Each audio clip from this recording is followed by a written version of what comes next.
வாங்க DP troops, நீங்கள் இங்கே தான் வருவீங்கன்னு எனக்கு தெரியும். வேறு எங்கேயுமே இல்லை. ஜெர்மனியில் என்ன நடக்குது விக்கி அப்படிங்கிற ஒரு கேள்வியை நிறைய பேர் நேற்றைய காணொலிக்கு கீழே போட்டிருந்தீங்க. டொனால்டு ட்ரம்ப் அவர்கள் அமெரிக்க அதிபராக மாறுறாரு. அடுத்த நாளே இந்த ரிசல்ட் வருது. அடுத்த நாளே ஜெர்மனியுடைய அரசாங்கம் கவிழ்கிறது. இது இரண்டுக்கும் ஏதாவது கனெக்ஷன் இருக்கா அப்படிங்கிற ஒரு கேள்வி உங்களுக்குள்ள வரலாம். அப்படி ஒரு கேள்வி வரலனா கூட நானே அந்த கேள்வியை கேட்குறேன்னு வச்சுக்கோங்களேன். இது இரண்டுக்கும் ஏதாவது கனெக்ஷன் இருக்கா? யூரோப்புக்கும் அமெரிக்காவுக்கும் இடையே இருக்கக்கூடிய விரிசல் டொனால்டு ட்ரம்ப் அவர்கள் வந்த பிறகு இன்னும் கொஞ்சம் அதிகரிக்க போகுதுன்னு சொல்கிறாங்க. டிபி ட்ரூப்ஸ், வேர்ல்டு லெவலில் இருக்கீங்க. நீங்கள் யூரோப்பில் இருக்க வாய்ப்புகள் இருக்குது, அமெரிக்காவில் இருக்க வாய்ப்புகள் இருக்குது, இலங்கையில் இருக்க வாய்ப்புகள் இருக்குது, மலேசியா, சைனா, சிங்கப்பூர் எல்லா இடங்களிலும் நீங்கள் இருந்து பார்த்துட்டு தான் இருக்கீங்க. பட் இப்போ நான் சொல்லக்கூடிய இந்த விஷயம் இருக்குது பார்த்தீங்களா, America Europe, America NATO, America Germany, இது எல்லாமே உலக அரசியலில் அடுத்த 4 வருடங்கள் நின்று விளையாடக்கூடிய செய்தி. அது என்ன அப்படிங்கிறத இந்த ஒரு பதிவில் பார்க்க போகிறோம். அன்பு தமிழஞ்சங்களுக்கு தமிழ் பொக்கிஷத்தின் வணக்கங்கள்.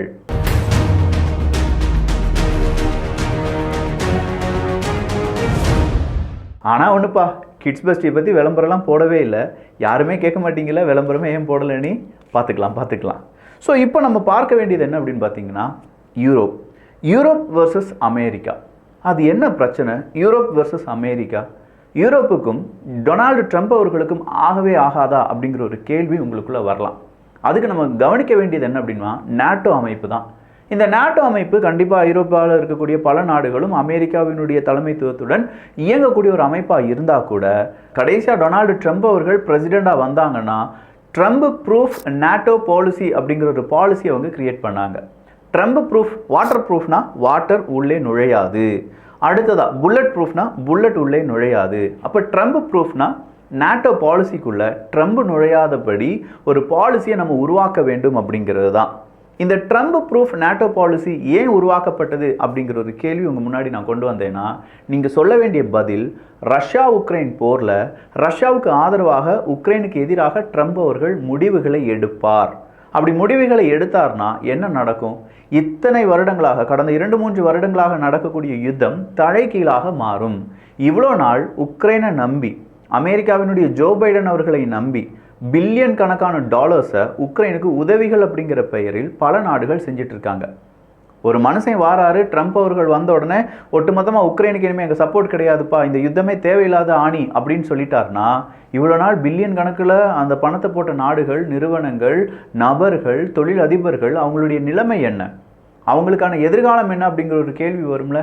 அதனால தான் அந்த எஜமான்களுக்கெல்லாம் எந்த விதமான பிரச்சனையும் வந்துவிடக்கூடாது அப்படிங்கிறதுக்காகத்தான் நாட்டோ அமைப்பு என்ன சொல்கிறாங்கன்னா, ட்ரம்ப் ப்ரூஃப் பாலிசியை நாங்கள் உருவாக்குறோம் அப்படின்னு சொல்கிறாங்க. அப்போ இந்த ட்ரம்ப் ப்ரூஃப் பாலிசி அப்படின்னு சொல்லி வரும்போதே கண்டிப்பாக இந்த இடத்துல யாரும் வந்துடுறாங்க, யூரோப்பும் வந்துடுறாங்க. யூரோப்புக்கும் அமெரிக்காவுக்கும் ஆகாது. என்ன விக்கி சொல்கிற? உண்மையிலேயே ஆகாதுங்க.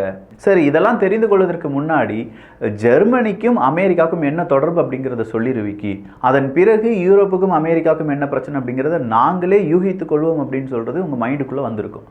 ஜெர்மனி அப்படிங்கிற ஒரு நாட்டை எடுத்துக்கோங்களேன். அதுதான் கிரேவ்யார்ட் ஆஃப் நிறைய நிறுவனங்கள் அப்படின்னு சொல்லி அறியப்படுகின்றன. நிறைய கம்பெனிஸினுடைய கிரேவ்யார்டாக மாறிட்டு இருக்கு ஜெர்மனி. பல நிறுவனங்கள் ஜெர்மனியை விட்டு ஓட்டம் பிடிக்கிறாங்க. பல நிறுவனங்கள் ஜெர்மனிலேயே காலி ஆகிடுறாங்க. ஜெர்மனியுடைய பொருளாதாரம் வீழ்ச்சி அடைந்து கொண்டிருக்கிறது. ஜெர்மனியுடைய அந்த நிபுணத்துவம் அப்படிங்கிறது கொஞ்சம் கொஞ்சமாக மலிவடைந்து வருகிறது. அப்படிங்கிறது எல்லாமே இப்போ ஜெர்மனிக்கு வந்திருக்கக்கூடிய பெரும் சிக்கல். ஜெர்மனியை பொறுத்த வரைக்கும் ஒரு 3 கட்சிகள் சேர்ந்து தான் இப்போ ஜெர்மனியை ஆட்சி செஞ்சுட்டு இருக்காங்க. அந்த 3 கட்சிகளை நம்ம இப்போ எப்படி பிரிக்கலாம், இல்லாட்டி அந்த பெயர் என்ன அப்படின்னு பார்த்தீங்கன்னா, கிரீன் சோஷியலிஸ்ட் கூட்டணி அப்படின்னு சொல்லுவாங்க. அப்போ இந்த கிரீன் சோஷியலிஸ்ட் கூட்டணி அப்படின்னு சொல்லக்கூடிய இந்த கூட்டணியில் 3 கட்சிகள் இருக்காங்க. இந்த 3 கட்சிகளில் கிரீன்ஸ், சோஷியலிஸ்ட், கொஞ்சமாக லிபரலிசம் அப்படின்னு சொல்லக்கூடிய எக்கனாமிக் லிபரலிசம். அப்போ இந்த லிபரிஸ்டாக இருக்கட்டும், இல்லாட்டி இந்த அடுத்ததாக சோஷியலிஸ்டாக இருக்கட்டும், இந்த பக்கமாக இருக்கக்கூடிய கிரீன்ஸாக இருக்கட்டும், இவங்க எல்லாருமே ஜெர்மனியுடைய பட்ஜெட் அப்படிங்கிறத டிஸ்கஸ் பண்ணுவாங்க. ஆனால் டொனால்டு ட்ரம்ப் அவர்கள் ஆட்சியை பிடிக்க போகிறார் அப்படின்னு சொன்னோடனே அவசரமாக ஒரு பட்ஜெட் மீட்டிங் அப்படிங்கிறது ஜெர்மனியில் உருவாகுது. இந்த பட்ஜெட் மீட்டிங் ஏன் அப்படிங்கிறத மறுபடியும் நான் உங்ககிட்ட கேள்வியாக கேட்டால் அதுக்கும் நீங்கள் சொல்ல வேண்டியது உக்ரைன் தான். இந்த பட்ஜெட் மீட்டிங்கில் இந்த கிரீன்ஸாக இருக்கட்டும், சோஷியலிஸ்டாக இருக்கட்டும், குட்டியாக இருக்கக்கூடிய லிபரலிஸ்டாக இருக்கட்டும், இவங்க எல்லாருமே டிஸ்கஸ் பண்ணுற ஒரு விஷயம், இனிமேல் உக்ரைனுக்கான உதவிகளை அமெரிக்கா செய்ய மாட்டாங்க. அமெரிக்கா உக்ரைனுக்கான உதவிகளை செய்யவில்லை என்றால் இந்த யுத்தம் யாரை பாதிக்கும்? எங்க ஐரோப்பாலேயே பெரிய அணு உலை எது அப்படின்னு பார்த்தீங்கன்னா சாப்ரோசிஷியா அணுமின் நிலையம். அப்போ யாரை பாதிக்கும்? அணுமின் நிலையம் சாப்ரோசிஷியா ஐரோப்பாலேயே அப்படின்னு சொல்லும்போது யூரோப்புக்குள்ள தான் யார் இருக்கா? உக்ரைன் இருக்காங்க. அப்போ உக்ரைனுக்கு ஏற்படக்கூடிய பாதிப்பை தடுப்பதற்கு யூரோப்பில் இருக்கக்கூடிய நாடுகள் முயற்சி செய்ய வேண்டியதாக இருக்கும். புரியுதா உங்களுக்கு வித்தியாசம்? ஒரு கூட்டணி, ஒரு அமைப்பு இருக்குது. அந்த அமைப்புக்குள்ளே யூரோப் அப்படிங்கிற ஒரு பெயர் போட்டு வச்சுருக்கோம். யூரோப்புக்குள்ளே ஒரு நாட்டுக்கு பிரச்சனை. இவ்வளோ நாள் யூரோப்புக்கு வெளியில் இருக்கக்கூடிய அமெரிக்கா அந்த நாட்டுக்கு தேவையான உதவிகளை செஞ்சுட்டு இருந்தாங்க. இப்போ அந்த நாடு அமெரிக்கா சொல்கிறாங்க, நான் யூரோப்பில் இருக்கக்கூடிய அந்த நாட்டுக்கு உதவி செய்ய மாட்டேன்னு சொல்லி. அப்போது யூரோப்பில் இருக்கக்கூடிய நாடுகளை பாதுகாக்க வேண்டியது யூரோப் நாடுகளுடைய ஒரு கடமையாக மாறும். யூரோப்லேயே கொஞ்சம் நல்ல நிலைமையில் இருந்த நாடு யார் அப்படின்னு சொல்லி பார்த்தீங்கன்னா இப்போ ஜெர்மனியை சொல்லலாம். யூகே வெளியில் வந்துட்டாங்க, ஐரோப்பிய ஒன்றியத்திலேருந்து தான் வெளியில் வந்துட்டாங்களா, ஆனால் யூரோப்லேருந்து வரல. ஆனால் ஐரோப்பிய ஒன்றியம் அப்படிங்கிற இந்த கூட்டணியிலேருந்துலாம் வெளியில் வந்துட்டாங்க. ஸோ இது அந்த இடத்துல இருக்கக்கூடிய சிக்கலை நம்ம உணர வேண்டும் என்றால் ஜெர்மனி தான் உக்ரைனுக்கு தேவையான உதவிகளை இனிமேல் ரொம்ப பெரிய அளவில் கொடுத்தாக வேண்டும். அப்போ நேற்று அந்த பட்ஜெட் மீட்டிங்கில் 3 கட்சிகள் இருக்குது. அதில் 2 கட்சிகளுக்கு பெரிய சண்டை. ஒரு கட்சி சொல்கிறாங்க, உக்ரைனுக்கு தேவையான உதவிகளை நம்ம செஞ்சு தான் ஆகணும், இவ்வளோ நாள் கோடிக்கணக்கில் கொடுத்துட்டோம், இன்னும் கொஞ்சம் கரன்சியெல்லாம் அச்சடித்து நம்ம அவங்களுக்கு தேவையான உதவிகளை செய்யலாம் அப்படின்னு சொல்கிறாங்க. ஆனால் கூட்டணியில் இருக்கக்கூடிய இன்னொரு கட்சி சொல்கிறாங்க, தேவையில்லை, இனியும் நம்ம உக்ரைனுக்கு உதவி செய்ய வேண்டாம், இனியும் உக்ரைனுக்கு நம்ம உதவி செஞ்சுட்டு இருந்தோம்னா கண்டிப்பாக நம்மளால் முன்னேறவே முடியாது, இப்போவே நம்முடைய பல நிறுவனங்கள் திவாலாகிவிட்டன அப்படின்னு சொல்கிறாங்க. இது சண்டையாக மாறுது. ஒரு கட்டத்துக்கு மேலே நம்பிக்கையில்லா தீர்மானம் அப்படிங்கிறது ஸ்கோல்ஸ் அவர்களுக்கு எதிராக உருவாகுது. அதனால் அவங்களுடைய அரசாங்கம் அப்படிங்கிறது கவிழ்கிறது. இந்த அரசாங்கம் கவிழ்கிறது அப்படிங்கிறதுக்கான இன்னும் 2-3 ப்ரொசீஜர் இருக்குது. அது முடிஞ்சிருச்சுன்னா அவ்வளோதான், ஜெர்மனியில் அடுத்த எலெக்ஷனை பார்த்துட வேண்டியதான். அப்போ இந்த அரசாங்கம் கவிழக்கூடிய அளவுக்கு அங்கே பிரச்சனையாக பார்க்கப்பட்டது உக்ரைன். அந்த உக்ரைனுக்கு உதவிகள் கிடைக்காது அப்படிங்கிற அந்த சொல் தான் ஒட்டுமொத்த யூரோப்பையும் பாதிப்புக்குள்ளாக்கி இருக்கிறது. இப்போ டொனால்டு ட்ரம்ப் அவர்கள் வந்தாங்கன்னா யூரோப்புக்கு எதிராக அவர் ஏதாவது பேசுவாரான்னு பார்த்தா கண்டிப்பாக யூரோப்புக்கு ஆதரவாக பேசுகிறத விட்டுட்டு ஆசிய நாடுகள் கூட அமெரிக்கா கொஞ்சம் டீவியேட் ஆகி போயிட்டே இருக்காங்க அப்படிங்கிறத யூரோப் உணர ஆரம்பித்திருக்கிறது. டொனால்டு ட்ரம்ப் அவர்கள் நாம தான் தற்சார்பில் இருக்கணும் அப்படின்னு சொல்கிற ஒரு வாக்குறுதியை கொடுத்திருந்தார். அந்த வாக்குறுதியில் அவர் என்ன சொன்னார்னா, அமெரிக்காக்குள்ளே இம்போர்ட் பண்ணக்கூடிய ஒவ்வொரு உதிரி பாகங்களாக இருக்கட்டும், சர்வீஸாக இருக்கட்டும், ஒரு 20-30% டேரிஃபை போட்டுடலாம், புதிய வரியை வாங்கிடலாம் அப்படின்னு சொன்னாங்க. அப்போது அமெரிக்காக்குள்ளே யூரோப்பினுடைய முக்கியமான நிறுவனங்கள் என்ன செஞ்சிட்ருக்காங்க? ட்ரேடிங் செஞ்சிட்ருக்காங்க. அப்போ இந்த ட்ரேடு செய்யக்கூடிய நிறுவனங்களுக்கும் இந்த டேரிஃப் அப்படிங்கிறது, புதிய டேரிஃப் அப்படிங்கிறது வருமானு கேட்டால் எஸ் வரும். மெர்சிடஸ் பென்ஸ்லேருந்து எல்லாமே அமெரிக்காவுக்குள்ளே போகணும்னா மிகப்பெரிய அளவில் கப்பம் கட்ட வேண்டியதாக இருக்கும். அப்போ இது யாரை ரொம்ப பெரிய அளவில் பாதிக்கும்? யூரோப்பை ரொம்ப பெரிய அளவில் பாதிக்கும். அப்போ அமெரிக்காட்ட கேட்குறாங்க, யூரோப்புக்கும் இந்த வரி அப்படிங்கிறது கொடுக்கணுமா, நாங்களும் கொடுக்கணுமான்னு கேட்கும்போது டொனால்டு ட்ரம்ப் அவர்கள் சொல்கிறாரு, அது யூரோப் அப்படிங்கிறது கிடையாது, சீனா அப்படிங்கிறது கிடையாது, இந்தியா அப்படிங்கிறது கிடையாது, எங்கள் நாட்டை நாங்கள் பெருசுப்படுத்துறதுக்கு எங்கள் நாட்டில் இருக்கக்கூடிய ப்ரொடக்ஷனை நாங்கள் கூடுதலாக மாற்றுவோமே தவிர அந்நிய நாட்டினுடைய ப்ரொடக்ஷனை இங்கே இம்போர்ட் பண்ணி எங்கள் நாட்டை குப்பையாக மாற்ற மாட்டோம் அப்படின்னு சொல்கிறதுல ஒரு உறுதியாக இருக்கார். எப்போவுமே அவர் அப்படி தான். ட்ரம்ப் அவர்கள் அப்படிங்கிறது அமெரிக்கா தான் அமெரிக்கர்களுக்கு முதல்ல இருக்கணும், அடுத்தது தான் அடுத்த நாடு அப்படின்னு சொல்லுவார். ஸோ அமெரிக்காவை மறுபடியும் நான் கிரேட்டாக மாற்ற போகிறேன் அப்படின்னா அமெரிக்காவை மறுபடியும் தற்சார்பு அடைய வைக்க போகிறேன், அமெரிக்காவிலிருந்து உருவாகக்கூடிய பொருட்களை வெளிநாடுகளுக்கு விற்பனை செய்ய போகிறேன், வெளிநாடுகள்லேருந்து வர்ற பொருட்களை கம்மியாக்க போகிறேன், இப்படி இவர் அவருடைய பாலிசி எல்லாமே சேஞ்ச் பண்ணுவார். அப்போ இந்த பாலிசினால் யூரோப்பில் சிக்கல்கள் அப்படிங்கிறது உருவாகும். இவ்வளோ நாள் யூரோப் அமெரிக்கா அப்படிங்கிறது 2வது உலக யுத்தத்துக்கு பிறகு மிகப்பெரிய அளவில் இந்த 2 பேருக்கு இடையே விரிசல் அப்படிங்கிறது நாளுக்கு நாள் அதிகமாயிட்டு இருக்கு அப்படிங்கிறத பல ஊடகங்கள் செய்தியாகவே வெளியிட்டு விட்டார்கள். அதே மாதிரி யூரோப்பு இப்போ என்ன செய்ய ஆரம்பிச்சிருக்காங்க அப்படின்னா, செல்ஃப் சஃபிஷியன்சி அப்படின்னு சொல்கிற தற்சார்பு, எந்தெந்த வகையில் தற்சார்பு அடைய முடியுமோ அந்த வகையில் நம்மளே நமக்கான நிறுவனங்களை உருவாக்கி யூரோப்புக்கு தேவையான அனைத்து விஷயங்களையும் யூரோப்புக்குள்ளே தயாரிக்க வேண்டும் அப்படிங்கிற ஒரு நிலைமைக்கு வராங்க. அப்போ யூரோப்புக்குள்ளேயே தயாரிக்க போகிறாங்க அப்படின்னு சொல்லும்போது அவங்களுக்குள்ள தேவையான யூரோலேயே டிரான்ஸ்ஃபர் பண்ணிடுவாங்கன்னு வச்சுக்கோங்களேன். எகெயின் இங்கே டாலர் அப்படிங்கிறதுக்கு எதிரான ஒரு குரல் உயர்ந்திருக்கு. நம்ம எல்லாருக்குமே தெரியும், டாலரைசேஷன் அப்படிங்கிறத உலகம் இப்போது ரொம்ப பெரிய அளவில் பேசிகிட்டு இருக்காங்க. ஸோ இந்த டாலரைசேஷன் அப்படின்னு சொல்லும்போது கண்டிப்பாக அது யூரோவையும் பாதிப்பதற்கான வாய்ப்புகள் இருக்குது.